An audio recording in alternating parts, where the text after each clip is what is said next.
Jokowi. Jokowi. Bilang elok. Tangkap Jokowi. Jokowi. Untuk kepentingan rakyat. Kami berhenti berjuang setelah mendapatkan batasan cukup di 2 meter saja. Sebenarnya kami dengan usia yang sudah selesai masa tugas 30 tahun, gitu ya.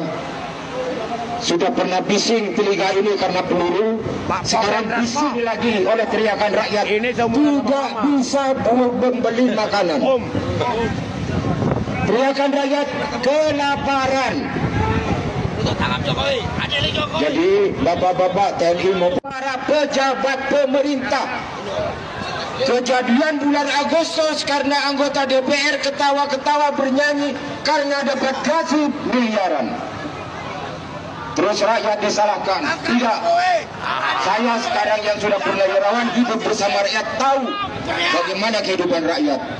Ini adalah manusia-manusia yang lucu-lucu ya. Seperti bayi ya, yang lagi lucu-lucunya. Kemarin tanggal 2 Oktober, mereka datang ke gedung KPK untuk menuntut agar KPK itu segera menangkap Bapak Jokowi. Adili Jokowi, masyarakat sekarang lagi kelaparan. Semuanya itu gara-gara Jokowi. Lagi-lagi Jokowi yang mereka salahkan. Emang pada anehnya. Dan lucunya lagi teman-teman, yang demo ini orangnya itu aja, tidak ada orang lain. Padahal kemarin, 1 hari sebelum demo itu, mereka sudah membuat video mengajak masyarakat Indonesia untuk rame-rame datang ke KPK. Ternyata yang datang apa? Angin doang. Lucu gak tuh? Kita adalah pemilik negara ini. Ya, pemilik negara. Ibu-ibu rela nggak anak ibu? Ruah. Udah macam pos neleng gigi truk dah. Masuk mundur maju mundur. Fisik udah jelek. Jangan tambah hati busuk. Gak ada tempat nanti kau di sana, bujang. Ya. Nah, kelihatan ini anak titisan Kalijodo. Kalau yang muda-muda seperti ini, katain aja anak titisan Kalijodo. Mau apa? Mau nuntut silahkan, nggak peduli aku. Inilah manusia-manusia akhir zaman. Udah dengan buruk rupa.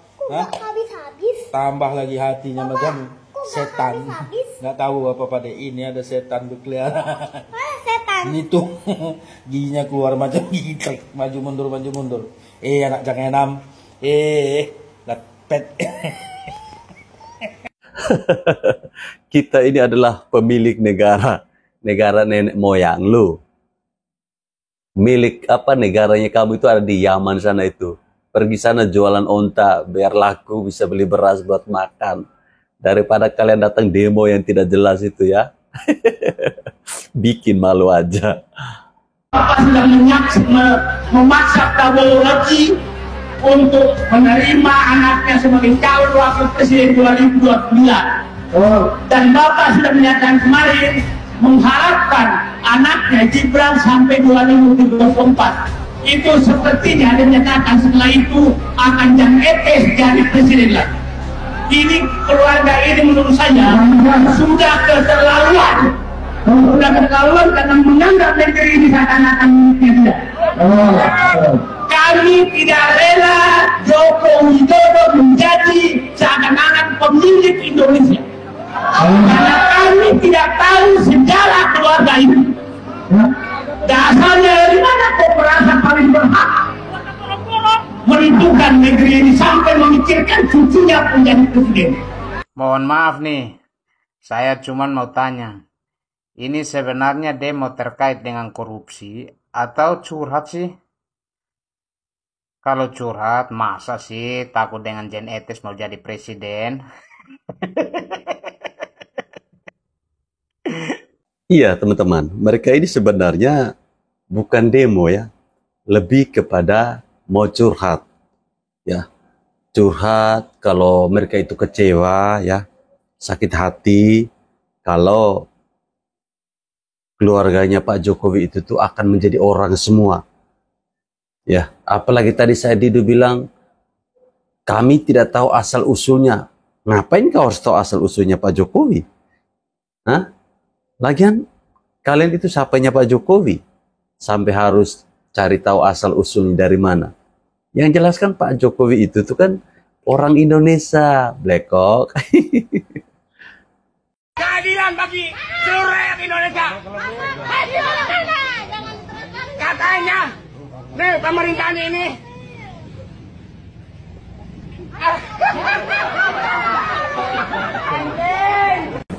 Ini akibat kalau sebelum demo belum belum briefing ya, atau mungkin sudah briefing tetapi dia tidak fokus, sehingga ketika atau lagi berapi-api ngomong tiba-tiba blank, lupa apa yang harus dibicarakan. Ya ilah, kalau mau demo itu belajar dulu baik-baik materinya apa yang harus kalian bawa ya. Siapkan 10 tahun begitulah, biar lancar ngomongnya ya. Oke?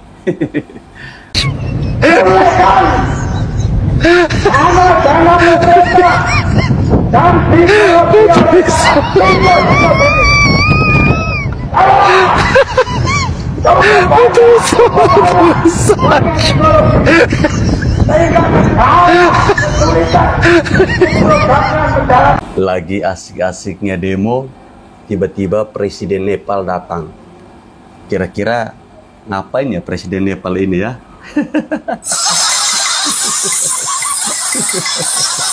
Ada aja.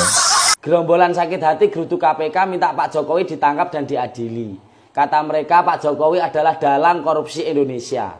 Kalau memang yang mereka katakan benar, harusnya mereka punya bukti. Tapi mereka nggak punya bukti. Mereka cuma bisa nuduh, cuma bisa fitnah. Lalu yang memimpin demo tadi itu Roy Suryo. Kalian lihat nih. Dan orang yang ikut demo, orangnya itu-itu aja. Tuh, barisan orang tua yang sakit hati, tapi otaknya dungu.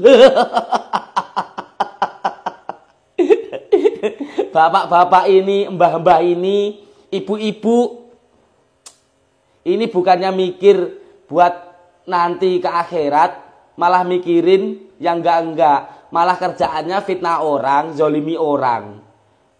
Mbok kasih contoh yang baik buat generasi muda kita. Bukannya kayak gini. Ini kalau dihitung mungkin ada 100 kumpulan orang tua.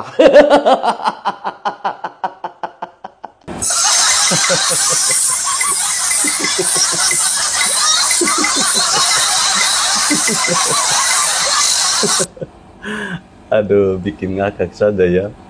Yang demo ini mungkin hanya 100 orang. Dan semuanya itu rata-rata lansia ya. Yang sudah pada bawah tanah. Seharusnya mereka ini teman-teman fokus untuk menerima ajal. Siap-siap untuk masuk ke liang lahat. Biar bisa tenang. Lah ini udah tua, udah nggak bisa jalan. Masih aja untuk ikut demo. Ini gimana sih?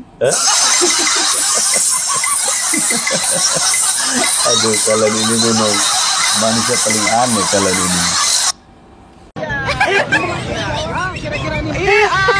Ada yang datang dari Bandung, ada yang dari Tasik, ada yang dari Surabaya. Surabaya semalam datang jam 3, satu bus. Kemudian dari Tasik, kemudian dari mana? Dari Bandung, dari Bogor, Tangerang, Bekasi, semua ada di sini. Dasarnya kalau Jokowi sudah melewati batas, sudah terlampau menghancurkan Indonesia selama 10 tahun. Segala lini dia sudah hancurkan, termasuk ekonomi, sumber daya alam, semua mereka hancurkan. Jokowi kan banyak membangun. Itu hutang, semua orang bisa hutang. Harus jangan sampai kita kena debt trap. Debt trap itu adalah jebakan hutang dari Cina. Kalau kita nggak bisa bayar, nanti negeri kita diambil, dijarah.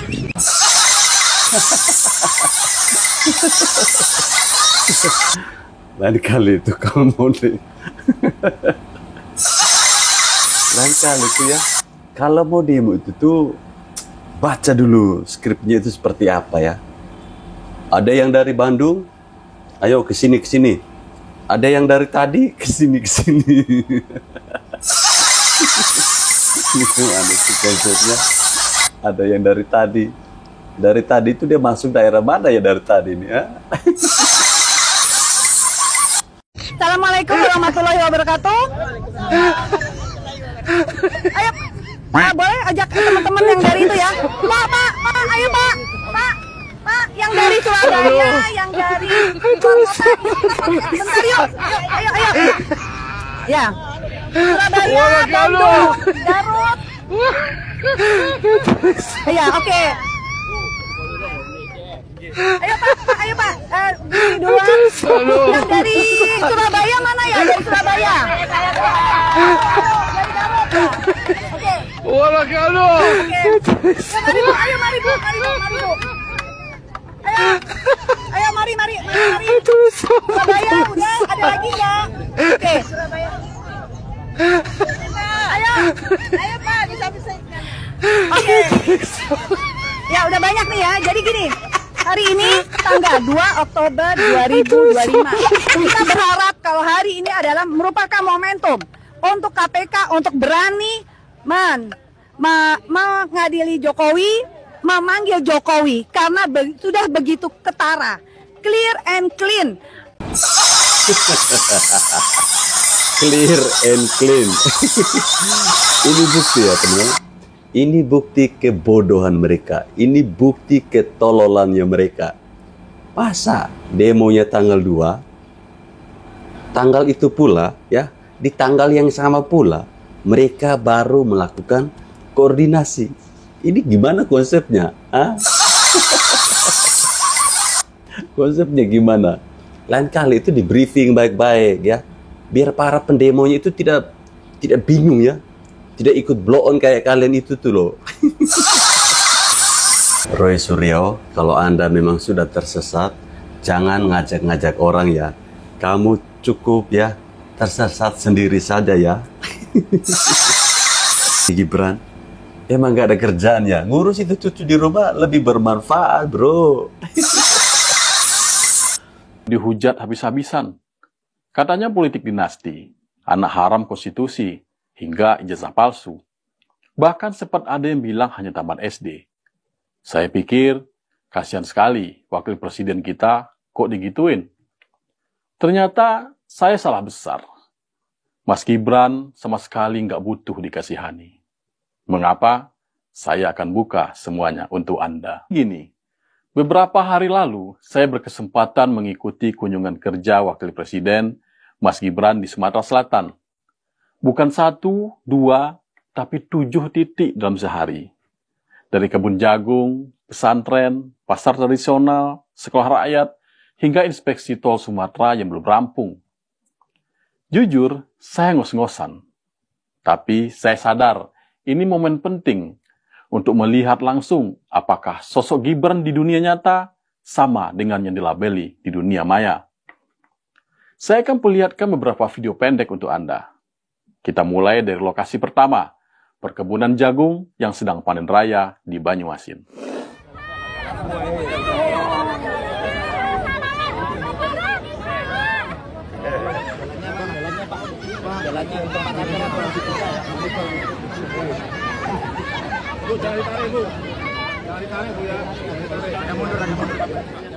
Kawan-kawan bisa lihat sendiri, antusiasme warga tinggi sekali.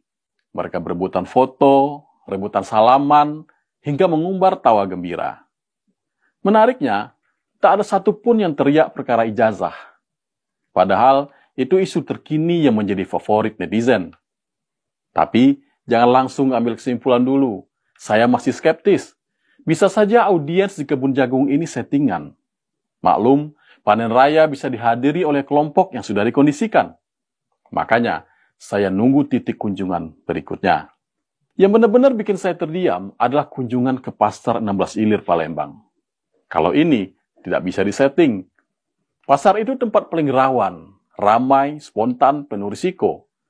Di tempat beginian, nggak bisa pilih-pilih audiens. Nggak ada yang bisa ngatur spontanitas warga. Mari saksikan videonya.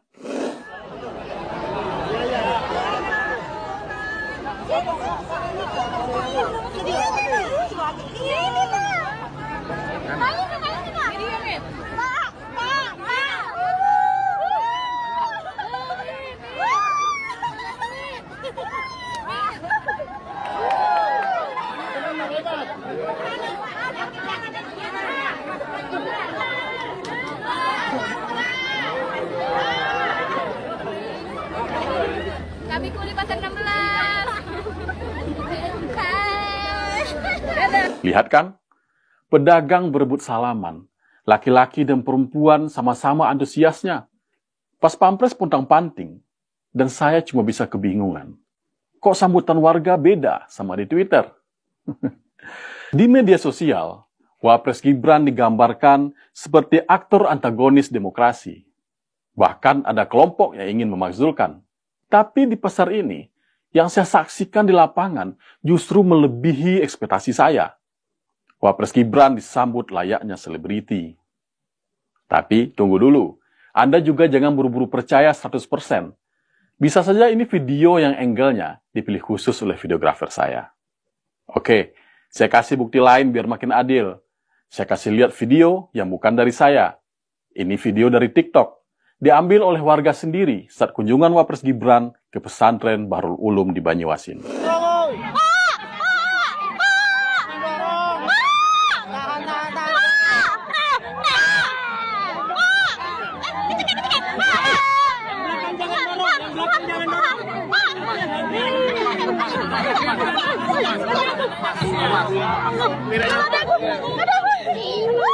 Mana bapaknya mana? Ibunya. Anaknya kasihan. Iya, Bu, ya. Bu, fotonya nanti dulu. Anaknya nangis. Sini dulu. Pak, Pak salim dulu, Pak. Pak. Anaknya kayak jangan nangis. Pak, Bisa dilihat sendiri bagaimana antusiasmenya warga ingin bertatap muka dengan Mas Gibran. Anak si ibu sampai kejepit oleh kerumunan. Dan Mas Gibran sendiri yang turun tangan memeluk dan menenangkan anak itu. Ibunya terlihat bangga dan terharu. Bukan saja karena anaknya selamat, tapi juga karena dipeluk oleh seorang wakil presiden. Kawan-kawan, dalam kunjungan kerja Mas Gibran ini, saya sengaja berkeliling menjauh dari rombongan, membaur bersama pengunjung lain. Saya jalan-jalan ke pinggiran, ngobrol, dan dengerin warga yang nonton. Tujuannya sederhana, pengen dengar komentar asli dari masyarakat, yang nggak di-set, nggak takut kamera, dan ngomong jujur apa adanya. Dan hasilnya, tidak ada cemoohan, tidak ada cacian. Yang saya temukan hanyalah luapan kegembiraan dan rasa tak percaya semacam ini. Oi, macam mimpi baik aku bisa jenguk wakil presiden. Wah, masih mudonian yo. Respon ini benar-benar beda banget sama yang sering muncul di timeline. Tentu, ini hanya sebagian kecil dari masyarakat, tapi cukup untuk menunjukkan bahwa realita di lapangan tidak seseram yang dibayangkan di media sosial. Hal ini memperlihatkan kepada saya dan juga Anda sebuah ironi dan paradoks yang menjadi cerminan dunia kita sekarang. Inilah yang disebut dengan hiperrealitas. Ketika representasi di dunia maya dengan realitas di dunia nyata tidak lagi sejalan. Dari situ saya mulai sadar, kayaknya kita ini udah terlalu sering hidup di dua dunia yang berbeda. Dunia maya dan dunia nyata.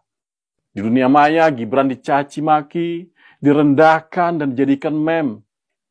Di dunia nyata, dia disambut, dielu-elukan, bahkan dicintai. Kita jadi lebih percaya meme ketimbang data.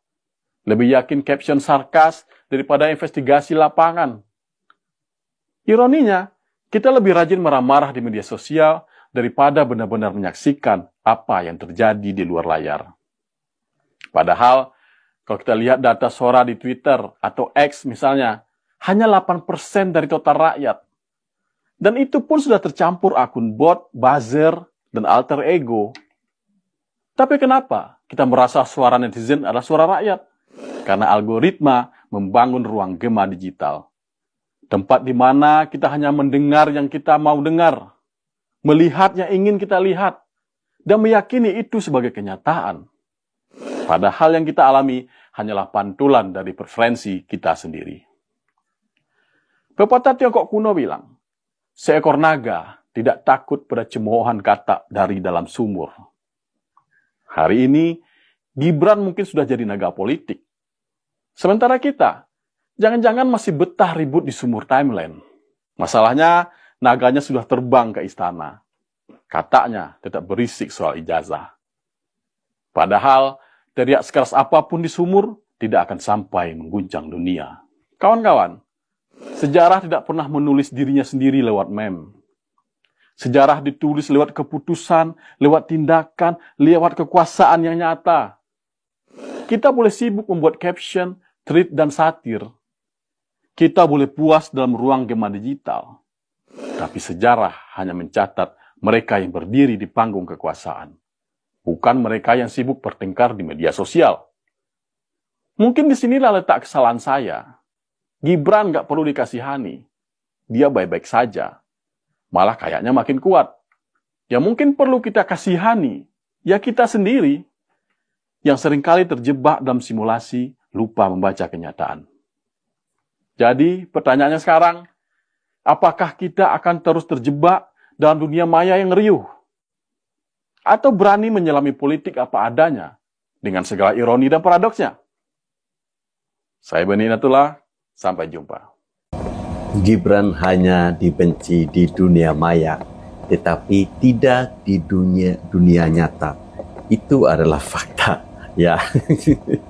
Jadi mau mereka berkoar-koar sampai dunia kiamat pun, masyarakat Indonesia tetap mencintai Gibran Raka Buming Raka. Demo kemarin yang mereka lakukan di gedung KPK itu ibaratnya apa? Isinya angin.